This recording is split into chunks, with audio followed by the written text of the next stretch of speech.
Good afternoon and good evening, depending upon where you're located. I'm Jonathan, president of the Aid Coalition. Aid Coalition has been partnering now with Hope for Israel to help address many of the uncertainties that are so typical and that are arising here in the United States and around in connection with the events of June 12th. So, and such, and we're doing this through webinars for information briefings, as well as also we recently launched a service for matching Israelis who cannot return home with hosting families, and many more campaigns that we'll be promoting over the next few days. Joining us today, we have many people joining us here from all over. So what I would like to ask you is to please write down in the chat where you are joining us from, so that we can see all the different locations where people are joining us. And June 12th will be probably one of those days that will be added to the list of all those mornings from the last 2 years where we wake up to a new Middle East. Israel initiated that previous evening a daring preemptive strike into Iran, declaring war against the nuclear capabilities, its physical facilities, and intellectual leadership. Since Thursday, Israel and Iran have been exchanging devastating blows. Iran has been using its ballistic missiles, and Israel its air force. Israel seems to have established dominance over the Iranian skies, but still with some 10% of the Iranian missiles are still making it through, and just one recently, only 45 minutes ago, through Israel's venerable Iron Dome protection. This operation has been in planning probably for decades. With us today to shed more light on this is Dr. Eyal Chulata, former Israel's National Security Advisor and head of Israel's National Security Council under Prime Minister Naftali Bennett and Prime Minister Yair Lapid. During his tenure, Eyal coordinated the national effort on Iran, coordinating the maritime border and as well as coordinating the maritime border agreement with Lebanon. Today, Eyal is a senior international fellow at the Foundation for Defense of Democracies. While early in his career, he served for 20 years in Israel's national security roles. For his achievement, Eyal was awarded, and Eyal, I apologize that I'm using your first name over here, but we are Israelis.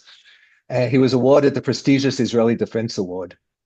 He's a graduate of the Israel Defense Forces Elite Technology Leadership Program, Talpiot, with a BS in Physics from Hebrew University and a PhD from Tel Aviv University, while also an MA in Public Administration for the Harvard Kennedy School. Eyal, thank you so much for joining us. Thank you, Jonathan. I'm happy to be here. So, why don't you tell us what is going on here? Well, yeah, as I think you said rightly so, June 12th will go down as one of those dates that we remember, hopefully for the better, as it at least seems so far. What is basically what we're seeing is Israel's materializing a plan that has been evolving for many years, that has culminated into the right time of action when few things are happening together, and I will go over them to explain why this is happening now. But before I do that, I want to make sure the audience, again, I see in the with the pop-ups below me from all over the world, some from Israel and all over the world. I think it's important to realize I speak as a civilian. I served as a national security advisor for a government very different than the government that is serving now in Israel. But on the topic of Iran, there are very few differences, strategic differences between the various political factions, at least in the mainstream of Israel and the way we see this. Iran has been the major adversary of Israel for decades now. And the creator and initiator of many of the problems that we had to tackle with throughout the time, build a ring of fire of proxy organizations around us, did whatever it could to prevent any possibility of any agreement, any political progress with various adversaries. They saw the normalization process of Israel as a strategic danger to them. and also intervene whenever possible, even with the Palestinian engagements over the years, to make sure that the radical factions such as Hamas and Palestinian Islamic Jihad will be well trained and funded and capable to do exactly what they all been trying to do for many years, and unfortunately successful to do on October 7 in the most devastating way, producing the worst day in Israel's history since its conception. This is all the reality that we were in for a long period of time. How did that transform into what we've seen in Iran? From an Israeli perspective, the, uh, the the option that Iran will be holding a nuclear weapon, a weapon of mass destruction, is nothing less than existential. This may be the only existential threat that could Israel could be facing in the arena as we see it now. And for many years, Israel has done many things and used many ways to prevent that, to delay it, to change the Iranian calculus and priorities, so that we will not need to face a nuclear Iran. The international community, of course, used a variety of tools themselves. The JCPOA agreement in 2015, even if Israel saw it as an agreement with more holes than substance, I definitely saw it as an agreement with more holes than substance, was an attempt to ease up the situation in Iran. And the things that happened later, we don't have the time now to cover them all. But we found ourselves in a situation now that Trump came into his second term with a president who is willing to negotiate with Iran over the term of several weeks and months. The Americans have arranged their position to the negotiations and made it very clear that their basic demand will be that Iran will need to dismantle its nuclear infrastructure, so that not only will it say that it does not want a bomb or cannot produce a bomb, that the real paths that can allow Iran to get to a bomb will all be closed, both in the fissile material parts, but also in the weaponization part that I'll touch upon very shortly. This was the position of the American administration, and I was very happy to see this position, because I think this is what we should all be striving to, even if it takes time and going to be a hard negotiation.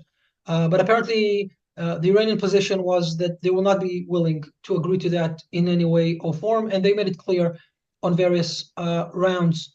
But if this was just the case, then maybe time would have worked in some way. What changes the calculus significantly is Israeli intelligence ability to say that Iran has started creeping toward the bomb itself, and not just the accumulation of the enriched uranium. And that this was approved by the supreme leader. If that is the case, it means the supreme leader, despite the fact that just weeks ago himself and sent others to say that Iran doesn't need a bomb, doesn't want a bomb, will never get a bomb, we know that they've been lying over the years.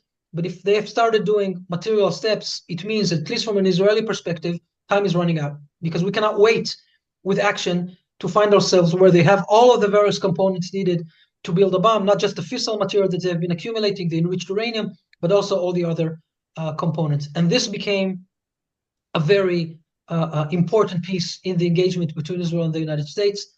This has been brought to the attention of the Americans, was not disputed by the Americans.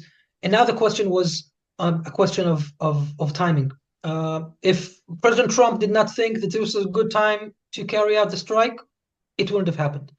I don't want to put words in his mouth. He's very capable on speaking his mind and himself. And I think the rhetoric that he's using towards the strike reflects at least an understanding, even if not full acknowledgement, that this was in his strategic option, a priority to carry out at the moment. But for sure, unlike the message he gave Israel back in April, where the message was, don't do it now, I want to engage in negotiations and don't ruin this, the message was, the negotiations going nowhere, I understand your situation, and do what you have to do. This is, again, I'm not quoting because I wasn't on the call, but this is probably something along the lines of the messaging that was given between the White House and Jerusalem. And if this is the case, Israel could implement a strike that has been planned, various parts of it, for many years, and have been practiced and trained in recent months in growing intensity until we saw the outcome that we've seen in June 12th. Thank you. Yeah, please. Sorry, no, go ahead. Sorry? No, I think what more is important to say is what played out in June 12th, and also to talk about the Iranian response. If you want to go to your list of questions, we can do that as well. Maybe I'll just cover this, and then Yeah, we'll definitely. go to your questions. The attack itself was carried out, most of it over the night of June 12th, very effectively, with a combination of capabilities that Israel has put forth, a lot of Air Force, Mossad, a lot of intelligence, joint collaboration between the various branches and units and organizations of the Israeli national security establishment in a very effective way. For people who do not know the Israeli capabilities, this may seem very, very surprising. Every time I see it, I'm also surprised, but it's just fills me with pride to see what we're able to do when we're fully focused and attentive.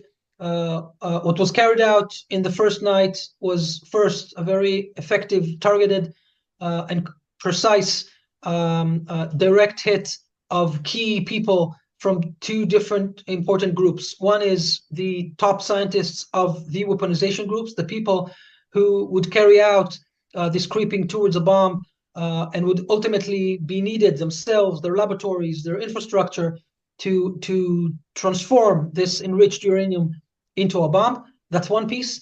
And the second is the top echelon of the military organizations and echelon of Iran that would carry out the counterstrike that, of course, we knew would come, that were also responsible for so many of the attacks we've seen in recent years. And that was crucial, first, to try to minimize the counterstrike, which I think was proven to be quite effective, but also to deliver a signal to the Iranians that what we're after is their nuclear program and their offensive military capabilities. We did not go after political leaders.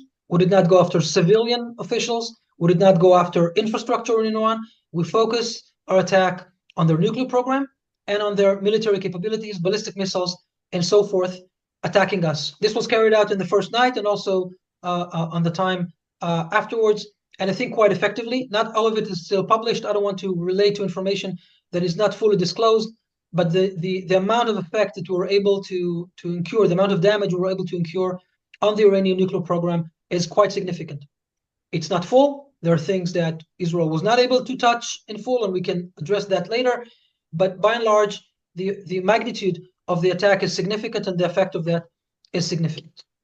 What's also significant is the Iranian counterstrike. And again, it was clear that it will be coming. We knew that they have the ballistic missiles capabilities. We knew that it is their understanding, based on the attempts and rounds of attacks in April and October of 24, that their drone capabilities and cruise missile capabilities are more easier for Israel to detect and to shoot down. And indeed, none of them were able to cross into Israel in recent days as well. They have tried and failed, but the ballistic missiles, that's the big deal. And they've been shooting hundreds of missiles in every of the nights. This night in Israel has just started. We've already suffered 3 direct hits in Israel, one of them in a synagogue in the south of Israel, and 2 others, one in the center, one in the north.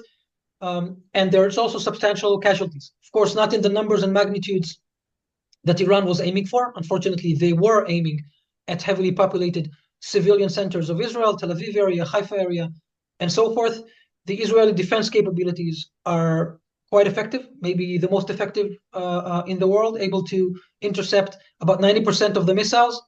But if they shoot a barrage of 100 missiles and we intercept 90% of them, that means the 10 will hit the ground, and some of them will hit open places, some of them will hit, unfortunately, as we've seen, buildings like in Bat Yam and in Rehovot and in other places, as happened last night. And there is a toll there. There's a civilian toll there. It's heavy, it's painful.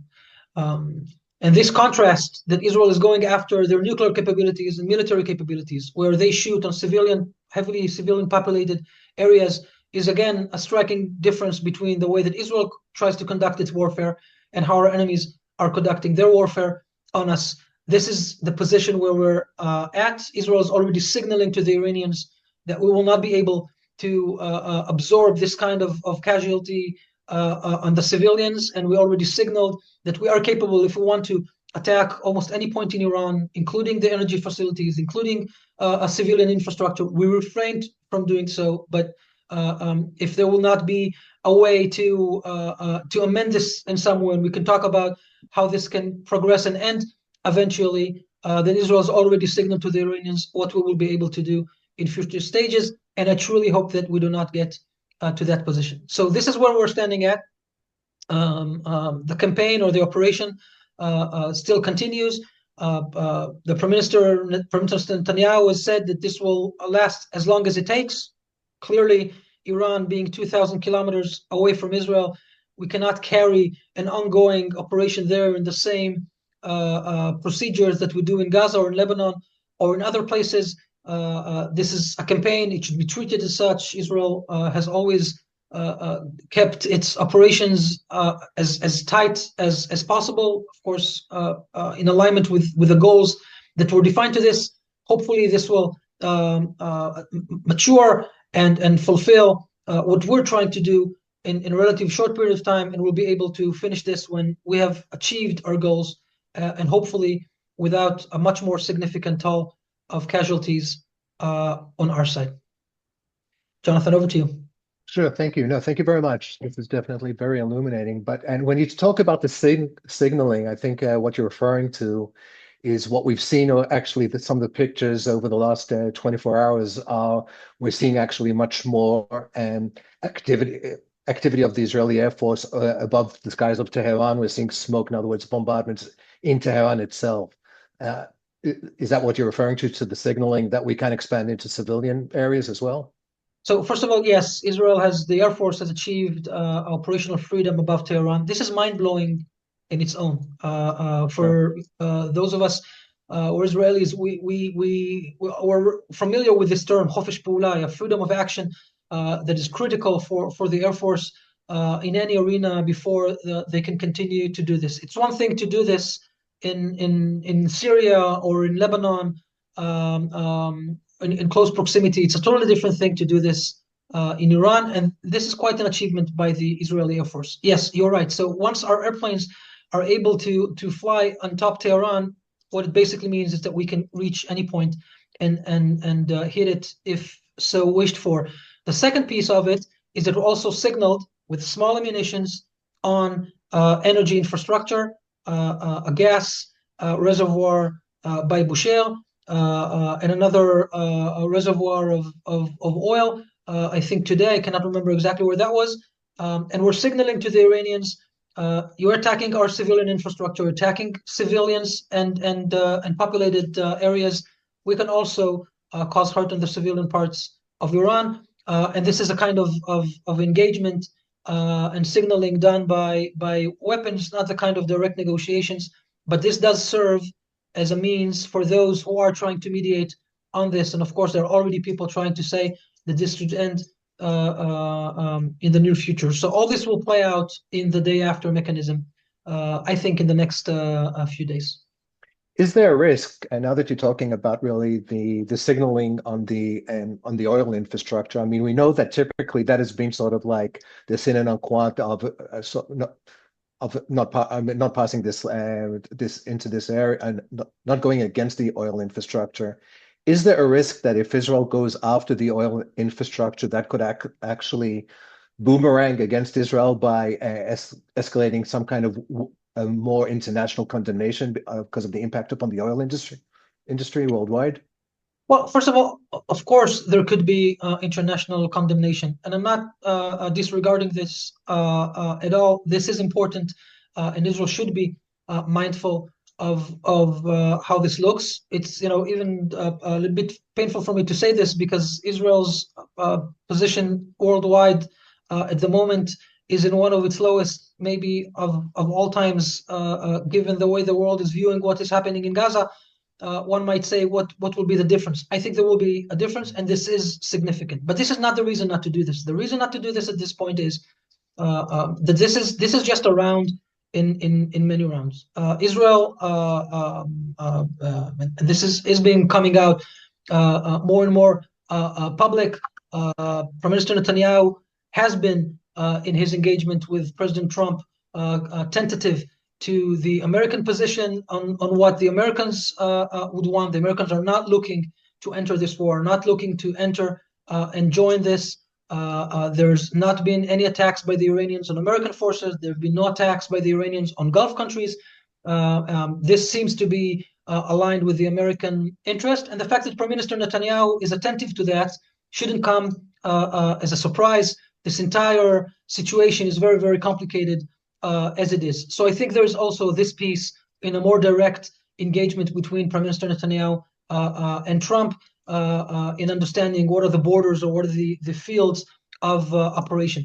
But this can change. If Iran continues to attack in heavily populated areas and more casualties, God forbid, accumulate, or Iran decides to attack infrastructure in Israel, all this might change. And I hope that Iran doesn't do that. I hope that Iran does not cross that threshold. It can happen even if they don't want to, because they're firing already at heavily populated areas. And the only reason we don't have many casualties is because of our air defense capabilities. But this is an ongoing engagement on this, and we will need to see how things will play out in the following days. Of course, yeah, I know what you say. I know your reference basically that Americans have not been attacked, and therefore there's no reason for the US to enter. But of course, all that is a question of perspective, because if you look at historical data, obviously Iran, you know, American installations were attacked in Iraq by Iranian proxies. Americans have been killed and held hostages by Americans over the years. So the question is how far back you want to go, but I understand what you're talking about is Well, that this we're is not. talking in the current context. First of all, it's the current context, and second of all, it's the American context. I'm not an American, and Sure. I refrain from suggesting American policy. There are things that, as an Israeli, I would want. Of course, I would want the Americans to join. Of course, I would want them to use their unique bunker busters to take out the facilities that Israel is not able to take out themselves. But I wasn't betting on it. It doesn't come as a surprise to me that also this administration is refraining from doing this. Israel should be able to carry out its operations on its own and in a meaningful way. And I think that this is what we've been seeing. Of course, I would want it to be different, but I don't think it's in the card at the moment. And we're saying a lot. I mean, this is all about the nuclear weapon capabilities of Iran. But I guess another question that comes up is whether or not this kind of conflict was actually inevitable. I mean, ever since the toppling of the Shah back in the 70s, and Iran has actually been working to establish itself as a regional superpower, with tiny Israel actually standing in its way. Uh, wouldn't this kind of conflict actually be actually inevitable regardless of the nuclear capabilities? So, Jonathan, that's a good question because we have to put this in a regional and also geographic context. Iran is 2,000 kilometers away from Israel. If Iran was just sitting there saying that they want to eradicate Israel and remove Israel off the face of the Middle East, but not doing something meaningful about it, then this conflict might have been averted. But this is not what happened. Iran has not only been publicly saying that one of their objectives as a revolutionary regime is to kick Israel off the Middle East. They've also been actively pursuing that in two ways. By building a nuclear weapon or attempting to build a nuclear weapon. And the second is to build a ring of fire around Israel with a combination of proxy organizations, Hezbollah first, the Houthis, support of Hamas, organizations in Syria, and so forth, backed by a very strong missile capabilities in Iran. That so happens that the range of those missiles circumference Israel as a threat. So they've not only talked about it, but also built capabilities and aimed to do more. And Israel has been conflicting with Iran on various fronts for a long period of time. The government that I served for, Naftali Bennett as a prime minister, has coined the octopus doctrine, and for a reason, saying that Israel was always in fight with the tentacles of that octopus in Lebanon and in Gaza and in other places. where the root cause of our problems lies in Tehran. And until we confront Tehran directly, we will not be able to divert this strategy. I was National Security Advisor, implemented that strategy, also supported it because I think it's true. I think that Iran as a core is there. But I think that until Iran holds, and as long as Iran does not hold a nuclear weapon capability that is a real weapon of mass destruction, it's one sphere of conflict as we've seen so far. We cannot imagine how much different this will be if, God forbid, Iran would acquire a nuclear weapon. And this is why the nuclear program of Iran was always this edge, this extra cautious for us, also for intelligence, but also on the operational side to prevent that from happening. And we've been active on this for more than 2 decades, understanding that it will be totally different.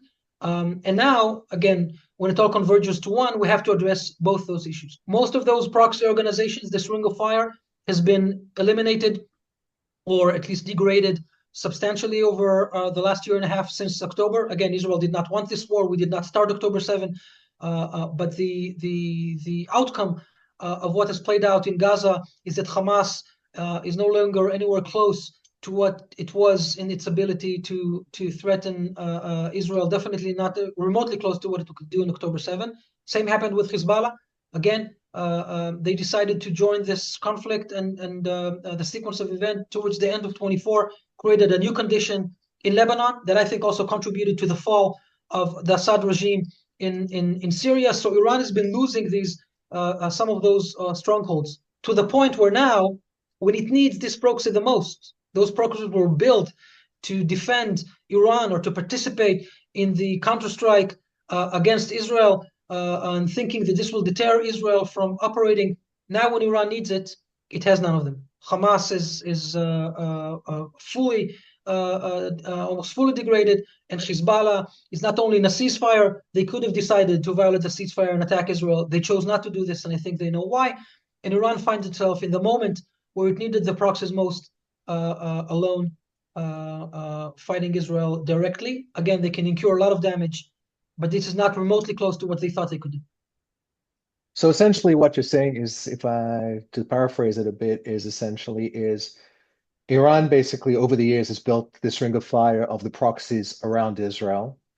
Now, one could argue that, well, this ring of fire has been decimated over the last 2 years, and people could argue that therefore Israel should feel safe. But essentially, what, if I understand what you're saying, is that under a nuclear umbrella, essentially, there is a strong chance that that ring of fire will be rebuilt, and with a nuclear umbrella protecting it, Israel will not be free, not just to act against Iran in the future, but actually even against these proxies. Yeah, that's a very accurate description, Jonathan. I think the proxies would try to reinstitute themselves even without a nuclear umbrella. And this is something Israel will need to be very vigilant to prevent Hezbollah and eventually Hamas once the war ends from becoming what they were before by way of threat. But you're totally right. If there was a nuclear umbrella to all of this, Israeli freedom of action will be limited. The entire positioning of the Middle East would look differently.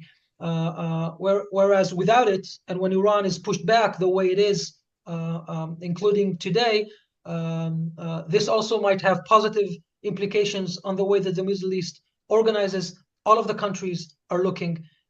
Israel is fighting this, I will say, almost alone. But we're doing this also for the benefit of the other pragmatic countries in the region. Iran is not just a threat to us. The proxy strategy of Iran was not just affecting us. The Houthis were attacking Saudi Arabia and the Emirates way before they attacked Israel. Hezbollah is active in the Gulf. Iranian forces in Jordan are subverting the ability of the king to rule Jordan. And all of these have been playing out around us, even with no relation to Israel. But when we are able to do what we're doing, I hope that one of the positive outcomes when this ends will be a Middle East that will be more secure and potentially more prosperous and stable. Because if those major initiators of all of this chaos that we're seeing, Iran on the one hand, and also the Islamic Brotherhood that is fundamentally the basis of Hamas, have been degraded significantly, my hope is that reasonable Israel will be able to use that as an opportunity and to increase the integration in the region substantially. How much, in your opinion, is this about regime change? You mean in Iran? Look, this has been raised time and again about Iran. Let me start by saying that I will not shed tears if there will be a change in the regime in Iran. I think that the reactionary revolutionary regime of Iran is the root of those problems. When the Shah was in Iran, Israel and Iran were very close. And the majority of Iranians who do not support the regime, and indeed there is a majority of Iranians who do not support the regime, maybe they don't like us very much because their educational system gives them no reason to like Israel, but they do understand the values that we share all of freedom, of liberalism, Western leaning in their wishes and in their dreams. There is no reason for the Israelis and the Iranians not to be in closer connection, except for a reactionary regime that is Islamist in its core and is sworn to eradicate us when it possibly could. So this is, of course, the way we start this, because, again, as I said, I would not shed a tear if the regime would change. But that's one thing. The decision of whether or not to revolt against the regime is in the hands of the Iranian people. We can support the Iranian people, we can give them backing, and we can perhaps inspire them in one way or another. But at the end, it's up to them to decide if they take their fate and march to the streets. And in fact, they have been marching to the streets over and over again since 2009 in growing numbers. As we talk today, there are already also protests in the street. But as long as the regime in Iran is able to crush any protests and use all of its security apparatus to minimize those protests, and if so needed, to kill the civilians themselves, imprison them and torture them, and keep them off the streets, keep them afraid, with no leadership to it, it's very hard to imagine how this will play out.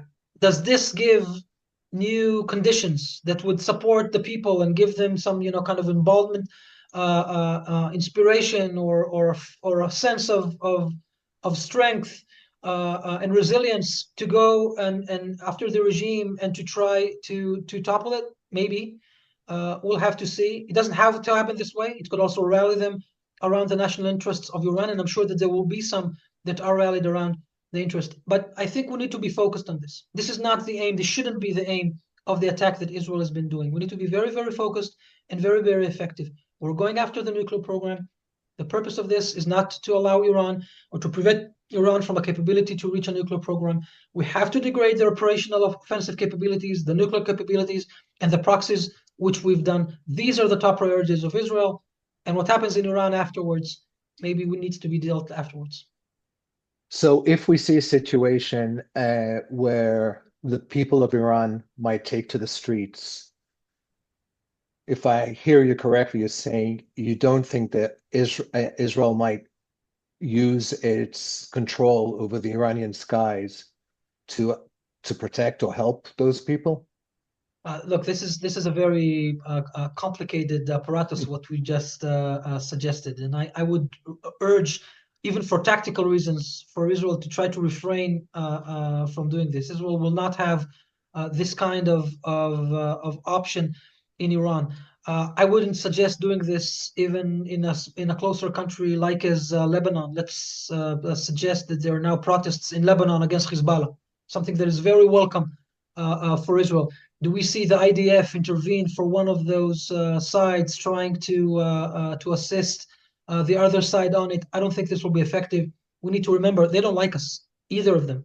It doesn't mean that we don't have preference and that we don't want the violent, extreme Iranian-backed factions to have power.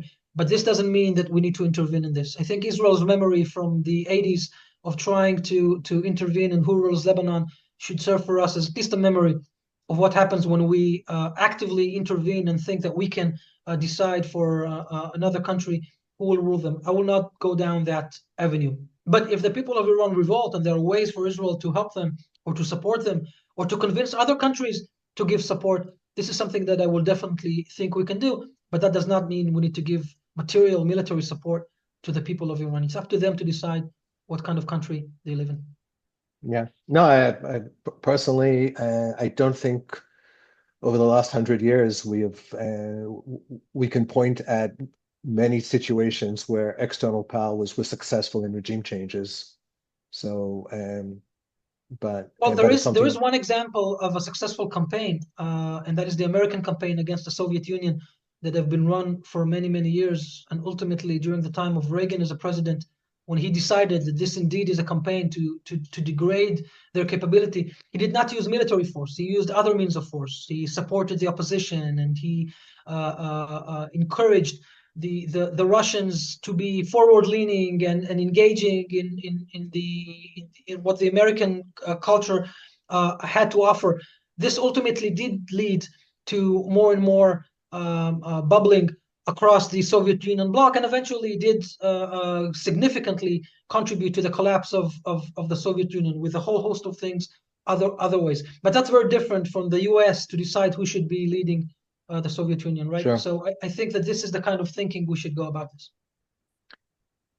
So, as someone who's been involved in the world of intelligence, of Israeli intelligence for many years, and also as the natural, I mean, an operation like this, as we all know, at this point, has been in the making for years, for many years. What can you shed some light into how an operation like this is planned and executed upon? Well, there are many moving variables in what we've seen there. There's a lot of intelligence and intelligence gathering that was needed to understand many of the aspects that we've seen. Who and where and when are the proper places to hit, regardless of what is doing there. Of course, everyone is asking me about the Mossad aspect of it, and I'm very proud of what the organization I call home could do, but the vast damage in Iran was done by the Air Force. And what strikes me the most is the level of collaboration and intimate joint work between the Mossad and the IDF that has played out here on intelligence, on operations, and in execution in a very effective way. So I won't go into the operational details. I know it's of interest, but I'm a responsible person, and I've spoken about operations. I won't start today. What I do want to say You can't blame me for is, trying. yeah, you can try. That's fine. Others have as well. But since you raised that, I think what is important to say to the audience, and again from wherever you're watching this is how the Israeli security establishment is at its best. This is what happens when we're both focused and collaborative, and with a very clear understanding of what it is we need to do. And I say this because this is a striking difference to what every one of us not only thought but felt. Some of us very deeply with personal grievances in October 7th. That was, and unfortunately, an example of what it is like when we are at our worst, when we are divided, not focused, not attentive, not asking the right questions, and also not governed and managed properly from the very top. And this striking difference might look like, so which is the true Israel? Which is the one that we should think or believe that is there? And my response is, it's very clear, because I know the organization I work for, and I know how hard me and others have worked for many, many years to create those conditions. Israel can return to be that on all of the fields and all of the aspects. This is how we really are. This is what we aspire. We need to be. I served as a national security advisor to a government that is the complete opposite on political composition to this one. And I know how much attention was given to the Iranian issue, and the decisions that were made to invest money for force buildup, so the weapons that are needed now will be there in time. Decision made by Prime Minister Bennett and later Prime Minister Lapid and Defense Secretary Gantz. This is not something that is unique to this particular circumstances that we are in right now. Prime Minister Netanyahu should get credit for the successes that we've done. I think he should also assume responsibility for the failures that happened through him. But I'm talking on a more broader level of what Israel is and what Israel should aspire to be. I'm ending 2-year period now in Washington. In a few weeks, I'm moving back to Israel, and I do this very, very gladly and with a lot of not only passion but belief that Israel could restore its image for the Israelis themselves, and also its image in the world. This is what we need to hope that we can do. This is what we all need to work towards. Otherwise, we will not be the Israel that we take pride in being part of. Well, I think in general, what we've seen now, I mean, like you said, well, it's the Air Force that's been exercising the actual execution, but unquestionably, there's been such a phenomenal cooperation between the different intelligence units, between the different special force units and the Air Force, all working together. And I think this kind of combination is also what we saw, and also what happened helped to decimate Hezbollah so efficiently and so quickly, as well as also, without getting into the political questions about Gaza, but we definitely have seen also very strong cooperation between the units which are leading. And, I think that's the difference. You got the Israeli security forces up October 7th, and you got what's been happening since. And I think this is just a good example, and that sort of shows really what Israel is capable of when they work together, Yeah, unquestionably. I would like now just to dedicate, there are a lot of questions here in the chat, and I would just like to try to sort of pay attention. So I appreciate you answering my questions up to now, but just going to some of the questions in the chat. I mean, tying into some of the issues that we talked about, is it conceivable that Iran will actually surrender and disband its nuclear infrastructure? And tying into that, you know, what is really a possible sort of tmunat nitzachon, the the the image of the end. I don't want to say victory, but sort of what is the end picture here? yeah.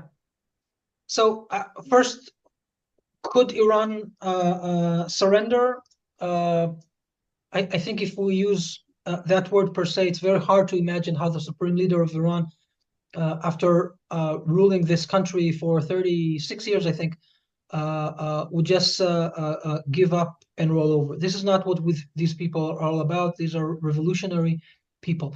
But it doesn't mean that he cannot give in if faced with a strategic decision or dilemma that he needs to choose between bad options. Um, this is what in the Iranian culture is called drinking from the poison chalice. On the words of the supreme leader, what he called heroic leniency, which basically means to give in on something while securing the future. This is something that the Iranian culture would allow. This is how they got into the engagement with the negotiation with the Americans in the first place, back in the JCPOA and even the JPOA times, about 12 or 13, almost 13 years ago. So this could happen again. I think that at the moment when Iran has a weaker hand in almost all of the aspects that are there, then we must believe that in a proper negotiation, Iran can be convinced, or even if needed, coerced to concede much more than they believed that they could do before. I think this is what President Trump means when he says, at this point, even today, that he's calling the Iranians to come to the table, basically telling them, I offered you chances. What did you not understand when I said that I mean business, but I also serious about the consequences of you not engaging properly in a negotiation?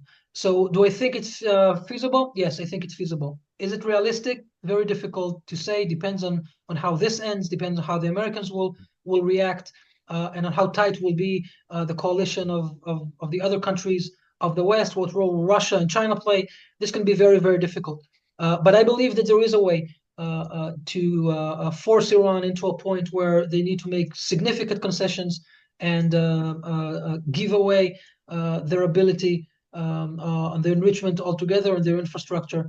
I hope this is an outcome, because if this is achieved, this is a very long-term solution. All of the others might be temporary, provided what Iran will do.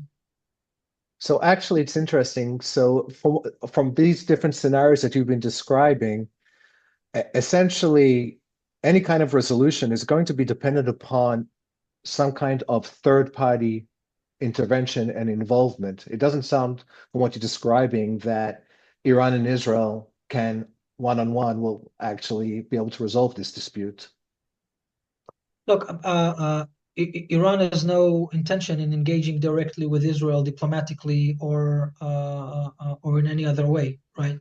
We are considered the Satan in itself, and I think also for Israel engaging directly with Iran is going to be very, very difficult. So any resolution will need to be with involvement of other engagers. This shouldn't come as a surprise. This happens in the negotiation between Israel and Hamas, and between Israel, even in the end of the Yom Kippur War, the Americans were brokering the end of that war with Egypt, and we were way closer to Egypt than we're close to Iran at the moment. But I don't think that these terms of engagement are even close to what we're seeing today. I think what we will see in a matter of, I believe, days is the external forces pushing for an end to this campaign and conflict. Israel knows this, and this is why we're working hard and fast to achieve the goals that we want as fast as possible, because it is clear that this campaign will not last forever. This is not Gaza or even Lebanon. And then what will be the conditions in which this ends, and in what way this will play out as we move along. At the moment, Israel has a very strong hand, and Iran is not able of executing what they want. And I hope that this doesn't change. I hope, as I said before, no many casualties, many casualties in Israel, and more operational successes for the IDF in Iran. And talking about international or third parties, how do you see Russia playing a role? I mean, the all in all, if we go into a different front, I mean, we know that Iran was basically a major supply chain for Russia during the war with the war in Ukraine, which I imagine the supply chain is going to be disrupted at this point. Do we see Russia intervening in a aggressive way to actually protect those supply chains, or how do you see Russia playing a role here? Well, they haven't so far, and I'll be surprised if this will change. Russia could have intervened way more aggressively, even on that night of June 12th, and it's been 3 days since, and they haven't done so. And I think the reason they haven't done so is because the relationship between Russia and Iran is important, but there is no alliance, real alliance between Russia and Iran.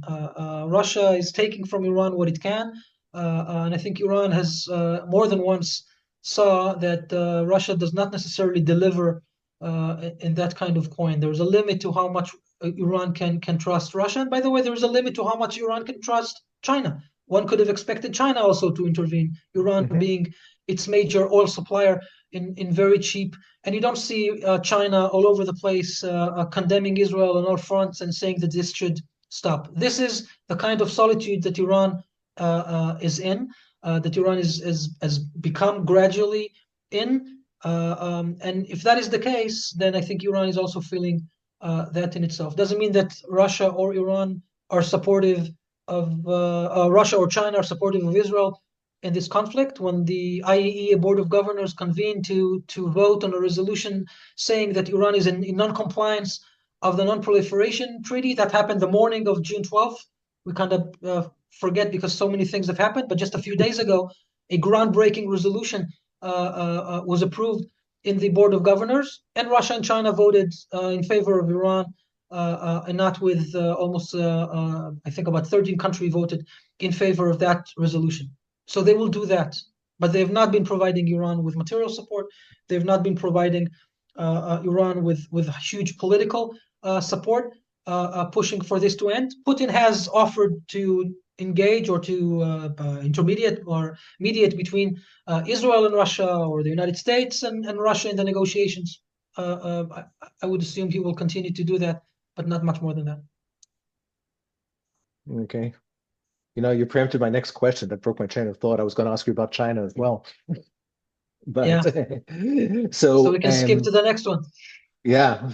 Uh, so I guess I mean the obvious question, you know, that everybody's asking, how is this going to impact what's happening in Gaza, the Right. hostages? Sure. So that is, I think, a more painful question. In many of my engagements in media before, I urged to finish the war in Gaza before we tackle Iran, because it was clear that this will not necessarily have a positive impact. I have to say that I'm also surprised for the better of the IDF's ability to conduct what we've seen in Iran, even though the war in Gaza hasn't ended yet. Even though I'm sure that it has been put to a little bit of a pause to allow to focus all of the efforts needed for what we're seeing in Iran. But this is a tactical consideration. The more strategic consideration is what will it do to the end game in Gaza, and what will it do to the hostages. And this can play in either way. Very hard to know which way it will go, and of course, a lot of it resides on the way that Israel will act and the priority that Israel gives to hostages. Unfortunately, the priority that this current government in Israel is giving the hostages is not as high as I thought it should be. But we'll need to see how this plays out. The weaker Iran is, the less backing and support Hamas can have.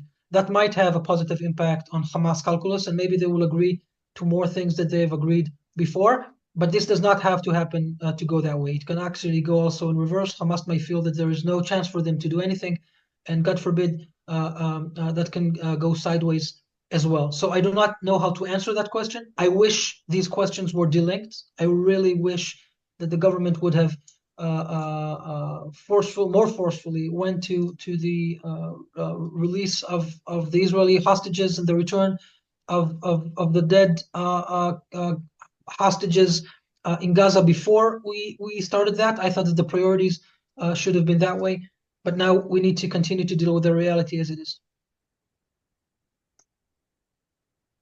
So, how do you think this is going to impact Israel-US relations? Yeah. Um, well, first of all, I have to say again, living here in Washington for the last 2 years, there is a lot of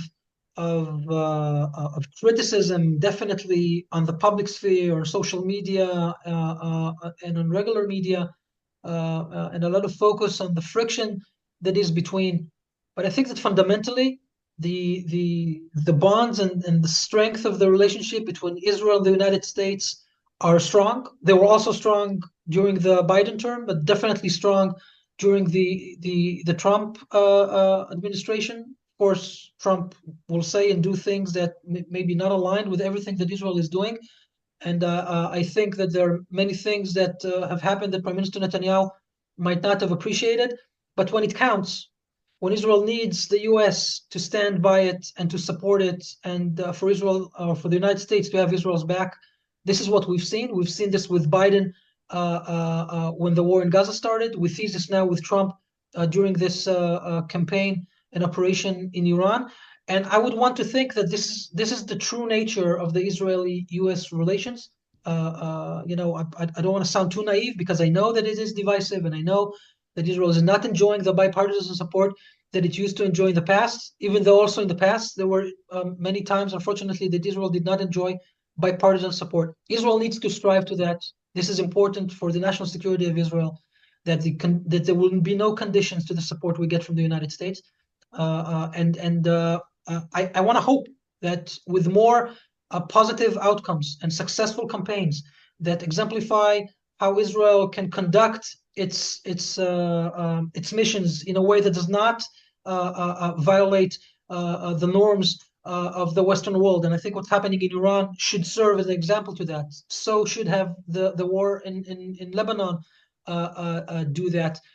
Israel should not be getting all of the criticism they're getting on Gaza either, but we should definitely get a lot of credit for the way that we've conducted the operation in Iran and in Lebanon. My hope is that over time this would also serve as a basis to amend some of the tiers between us and the Democratic Party here, and with Western countries also in Europe.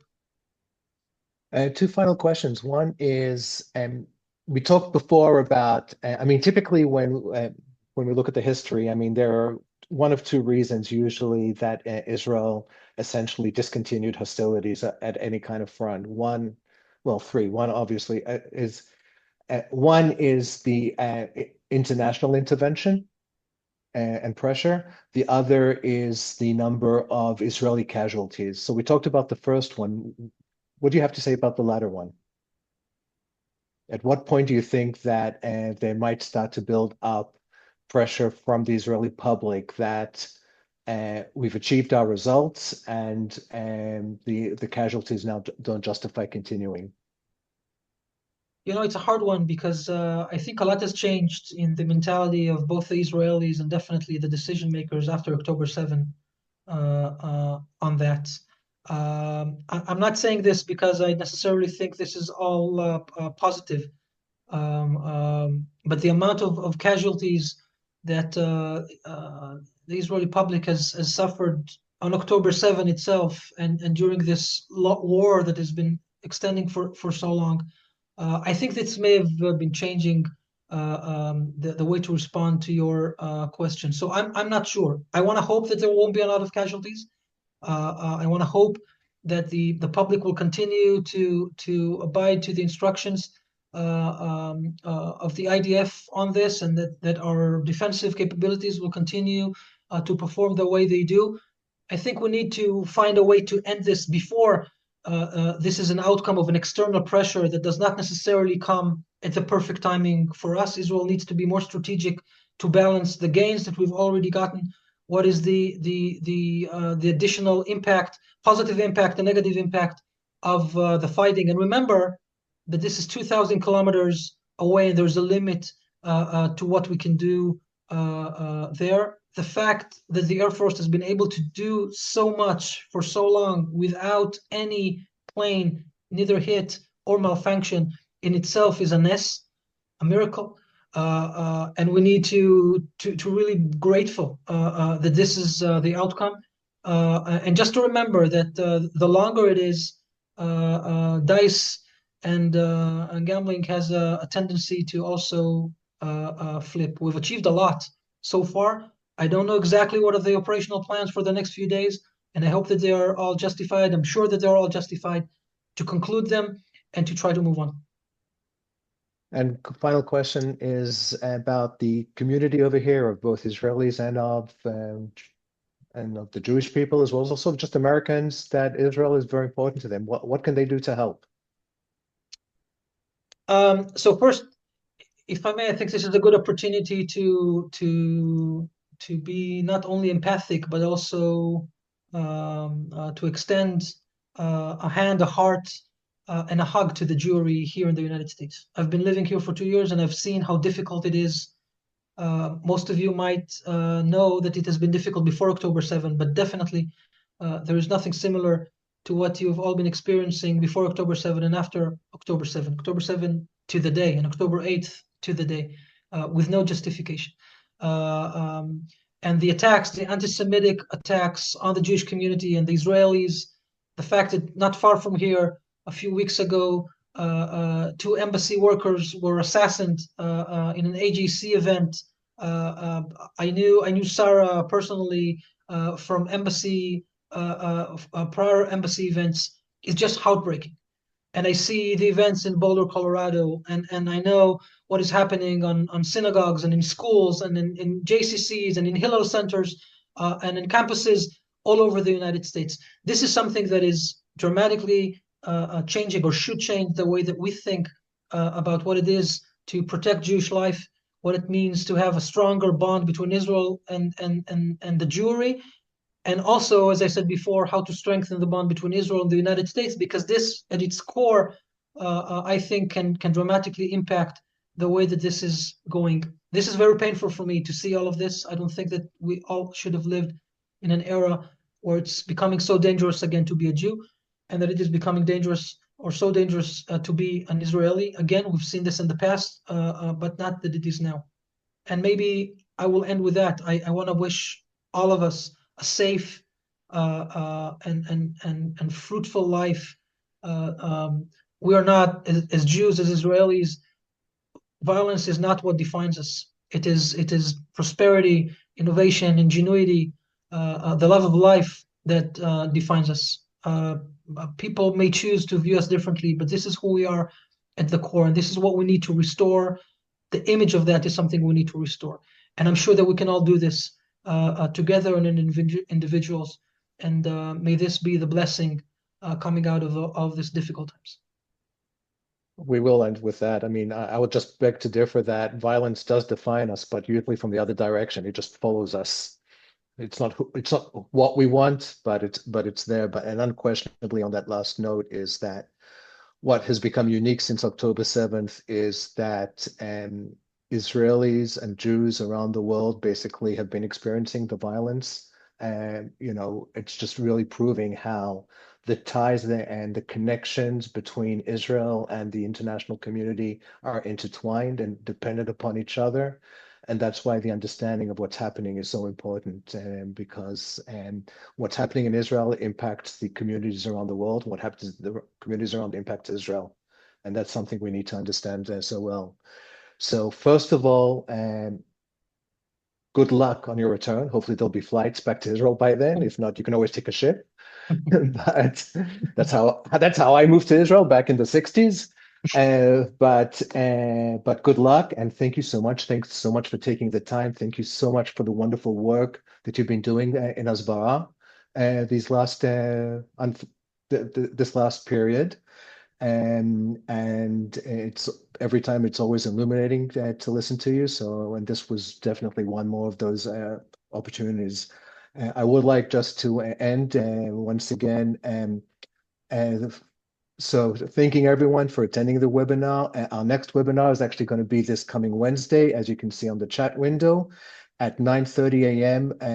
West Coast time, 12:30 East Coast time. We're going to be actually featuring deputy mayors of some of the cities that have been impacted just recently, and they're recuperating from these missile attacks, the deputy mayors of Ramat Gan, Rehovot, and Bat So please do watch your inbox for invitation to the next webinar. We will be putting links to the organizations over there. And once again, thank you, everyone. Stay safe and hopefully and definitely let us not forget also the hostages in Gaza. They must come home. Thank you once again. Thanks, everyone.